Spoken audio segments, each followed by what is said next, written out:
Alright, so that was a lot of fun. If you guys don't know this car, this is my MK4 GTI, 24 valve VR6 in it, and I blew it up about a year ago now. So finally getting this thing done. I'm going to be pulling the engine out in this video. This thing's getting a turbo, so basic rundown on it. This thing blew a cylinder because I put too much nitrous in it because I thought that was a good idea.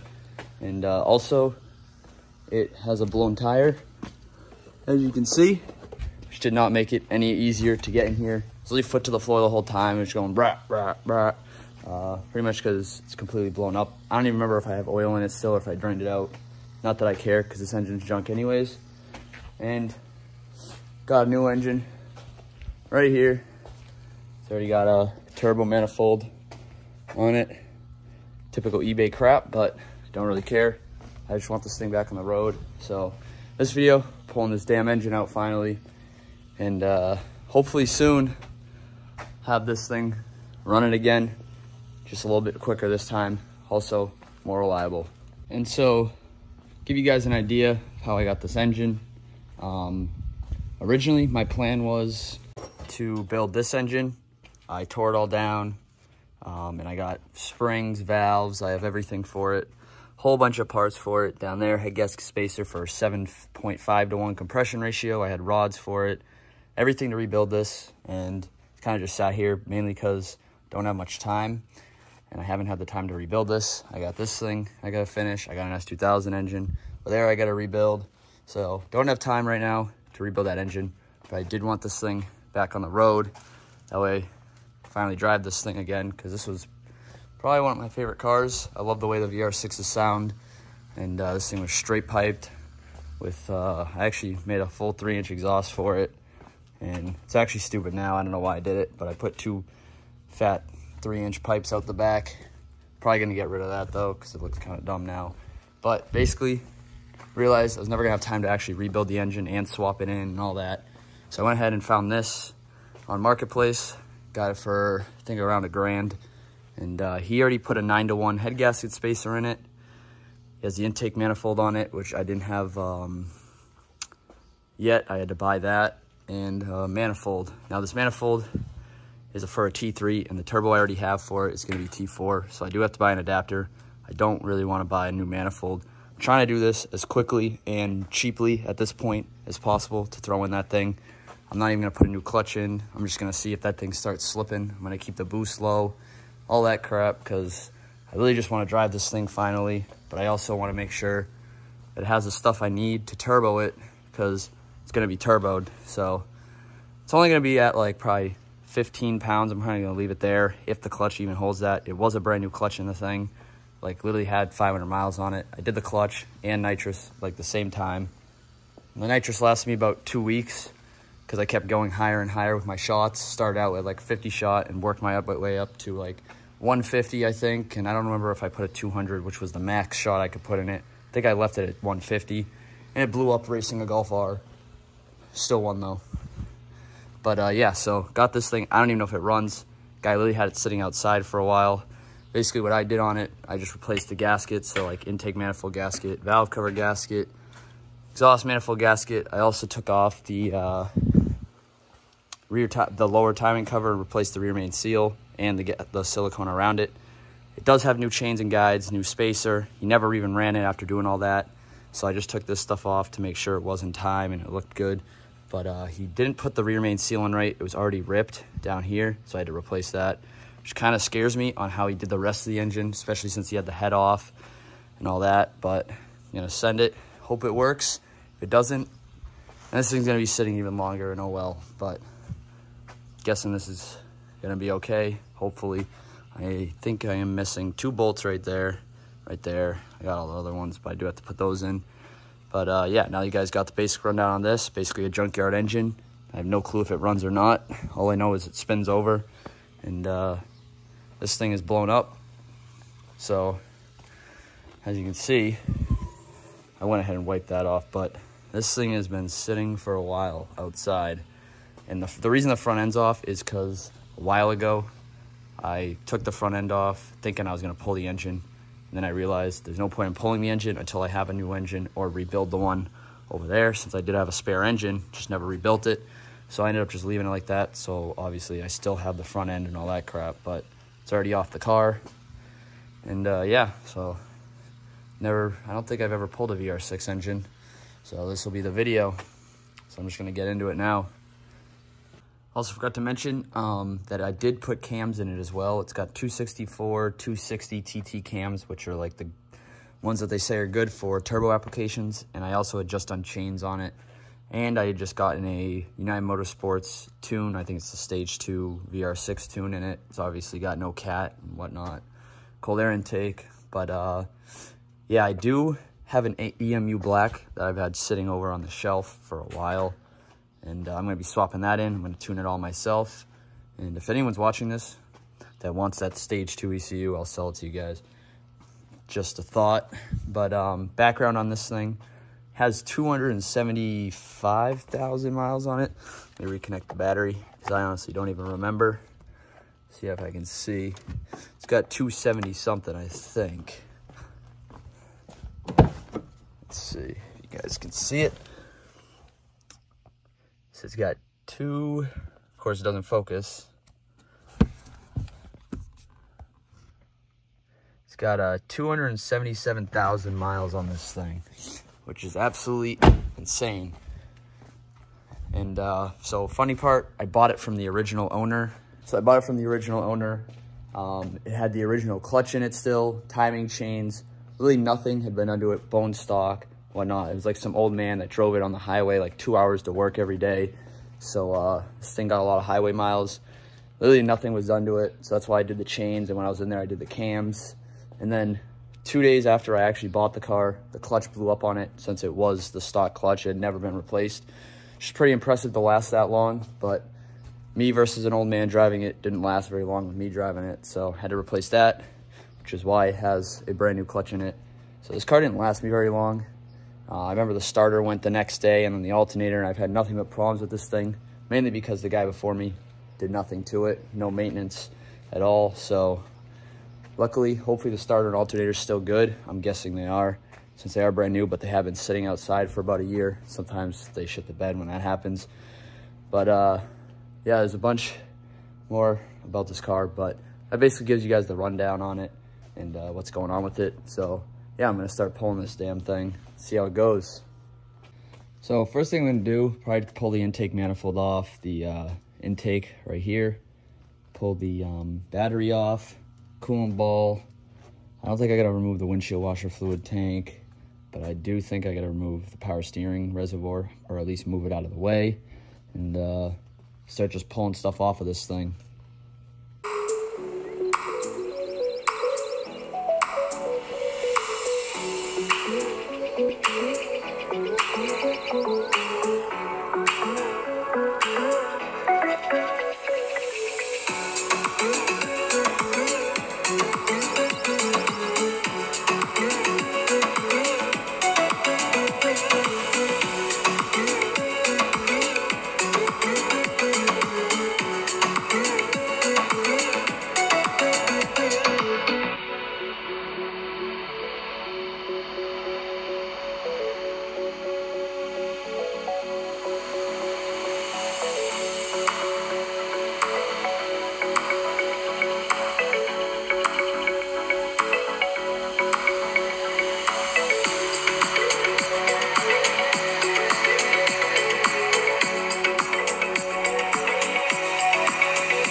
All right, so we went ahead, got the coolant ball off, got this detached from this, and also got the intake, the battery tray, intake manifold, throttle body, all that stuff off.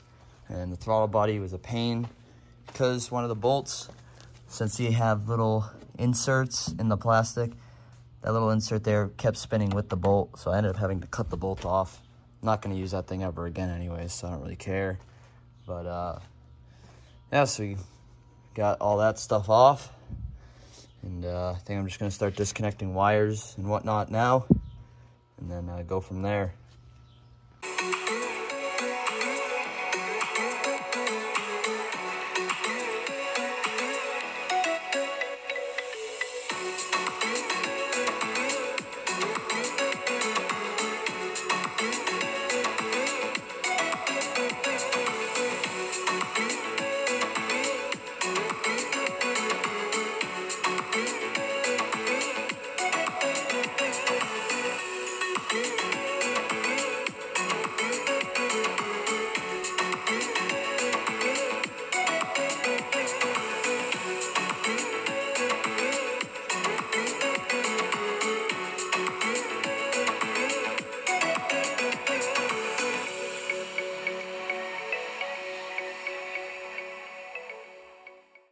All right, as you can see, got the wiring harness out. Also had to pull off the little plastic piece and the wipers as well. Goes over here. And I also went ahead and pulled out the ECU. Got that thing on the table over there. Since I will not be using that, I got an EMU black for this. And we also got the heat shield off as well. And now, I think I'm either gonna disconnect the headers right here or right there, or where it connects to the 3-inch exhaust pipe down there, which I think might be easiest because that it's just a V-band down there, but I don't know if the headers will end up clearing when I pull it out, so not sure how I'm gonna do that. But basically, just so you guys know, all these evap lines are end up gonna get deleted and removed, since these won't be able to connect to the new manifold, since that is the stock one. It has all the ports for it, obviously. And the short runner intake I got on the thing now is obviously on the opposite side of the engine and doesn't have all those ports, so all that stuff's going to be getting deleted. Don't need it anyways. And now I'm going to go ahead, disconnect the shift linkage, get the bracket off, and also disconnect the AC lines. I know these don't have pressure in them because I've already disconnected them before. Actually, I think they're disconnected already since the front end's off. Yeah, I'm pretty sure they are. There it is, yeah. So it's already disconnected. I just gotta pull off this one, off the AC compressor right there. And also, I'm gonna try and go ahead and remove this power steering pump without removing these lines. I'm not sure if I'm gonna do that or not yet. I might just end up taking the lines off, might be easier, draining it out that way. I can get this thing out of the way, but not sure yet. So I guess you guys will just find out when I do it. Yeah, I'm just gonna start working through this thing, see what else I need to pull off, see if I'm just gonna pull it off the headers, pull them off. But either way, I am gonna have to take these out from the bottom on the V-band anyways, so that's why I might just pull it off from the V-band and see if I can pull the whole engine out like that. And also gotta pull the axles out, and I believe this thing has R axles in it. I don't remember if I'm pretty sure this is the one I put R axles in. One side has the OEM Volkswagen axle still, and the other side has R axle. And our axle's pretty expensive, but they're rated good amount, limit. They have lifetime warranty, all that. So if you need axles for a Volkswagen, definitely get our axles. Those are probably the best ones you can get for these cars. And yeah, so I'm gonna start working away at that. Pull the linkage off, AC compressor line, figure out what I'm doing with the power steering. All right, so I ended up taking a few coolant hoses off. Got the heater hose off over there, right here, and a few other ones. Got the fuel lines off as well. Got the AC line disconnected and got the shift linkage disconnected as well, as you can see. I ended up managing to get coolant everywhere like usual. But as far as the power steering pump goes, what I think I'm going to go ahead and do is end up removing it, and I'm going to remove it all together. So I'm going to disconnect it right here and keep the line on this side, and then disconnect this super long line. Goes all the way back here, down into the rack and pinion, pull that bolt out, and that way I can pull that line off and this line with the power steering pump and get it out of the way.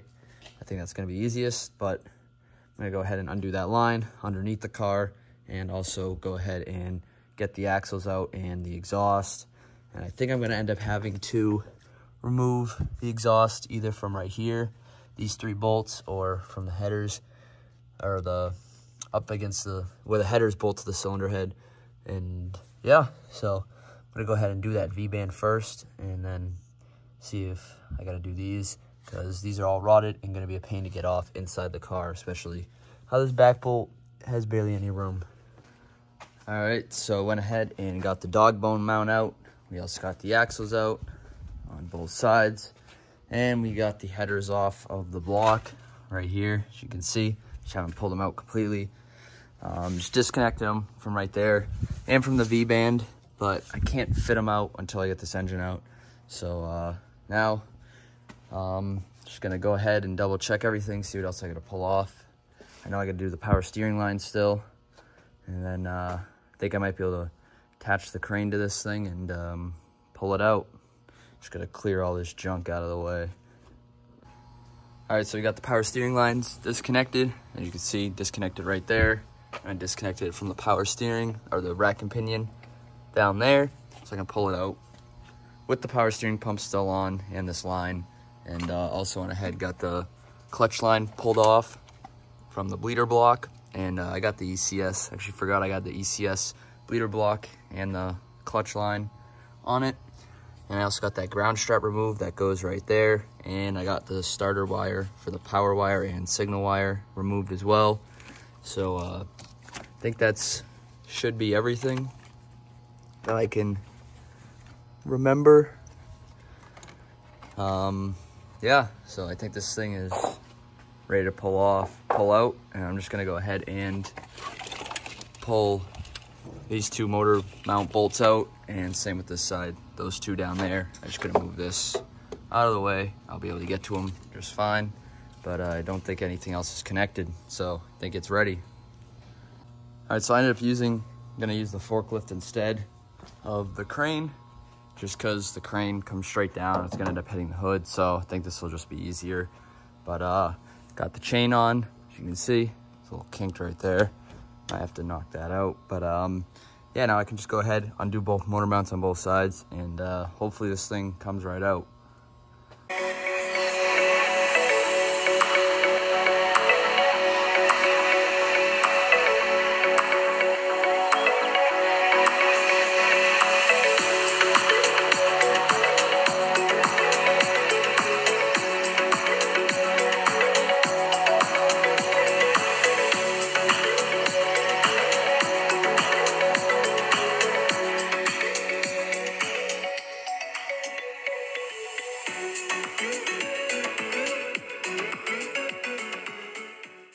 All right, so as you can see, got this thing out.